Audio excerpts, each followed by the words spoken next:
तीही भांडली तरी माझा जीव हिच्यावर खूप आहे, हिला चांगल्यापैकी माहितीये. आईला उचलून आणि तिचा आशीर्वाद घेऊन मी व्लॉगला सुरुवात केलेली. जसे की तुम्हाला सर्वांना माहिती की परवा माझा बर्थडे होता आणि तो फटे जोरात झालेला आणि त्या फटे जोरातच्या नादात मी व्लॉग करते हेच विसरून गेली आणि मग मी काहीच व्लॉग एडिट केले नाहीये. आता मी तो व्लॉग एडिट करायला बसले म्हणजे तेच एडिटच करते. माझ्या मागच्या 3 मिनी व्लॉगला तुम्ही खूप प्रेम दिलंय, त्याच्यासाठी पण खूप थँक्यू. आणि मला वाढदिवसाच्या एवढ्या शुभेच्छा आल्या त्याच्यासाठी पण खूप खूप खूप धन्यवाद. ज्यांना मी रिप्लाय नाही करू शकले त्यांच्यासाठी सॉरी पण. आणि तुमचं प्रेम असंच माझ्यासोबत राहू द्या ही माझी कायमची इच्छा राहणार आहे बाई. चला मग व्लॉगबद्दल बोलूया.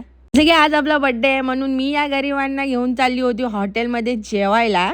माझी आई कधीच 2 व्हीलरवर बसत नाही, पण मी पार्टी देते बोलली तर ती 2 व्हीलर पण बसली माझ्यासाठी. खरं म्हणजे तर मीच गरीब आहे, कारण मी कधीच पार्टी देत नाही आणि देते बोलली म्हणून सगळे बिचारे माझ्या सोबत आले. जेवून येऊन आम्ही मग मॅडमचा जरासा फोटोशूट केला.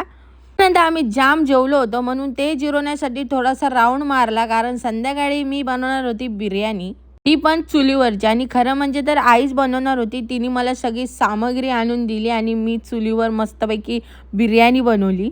तेव्हापासून गॅसची मरमर झाली होती, तेव्हापासून जास्तपैकी चुलीवरचंच जेवण जेवले आणि तेच आता जास्त आवडायला लागतंय. त्याच वेळात मग या मॅडम आल्या आणि या माझा टी शर्ट घालून आल्या. तिला ती टी शर्ट कमी आणि मॅक्सी जास्त दिसते. थोड्याच वेळाने मग आम्ही केक कापला आणि हा जो मस्त ड्रेस आहे हा मला श्वेताने आणून दिला, माझ्या बर्थडेचं गिफ्ट. पण ती हे विसरली की आता तिची मैत्रीण बारीक झाली आहे. पण नाही, तिने माझ्या फ्युचरचा विचार केला की तू पुढे जाऊन परत जाडी झाली तर हा तुला फिट येईल करून. ह्यालाच खरे मित्र बोलतात, जे पास्ट प्रेझेंटचं विसरून फ्युचरचा विचार करतात.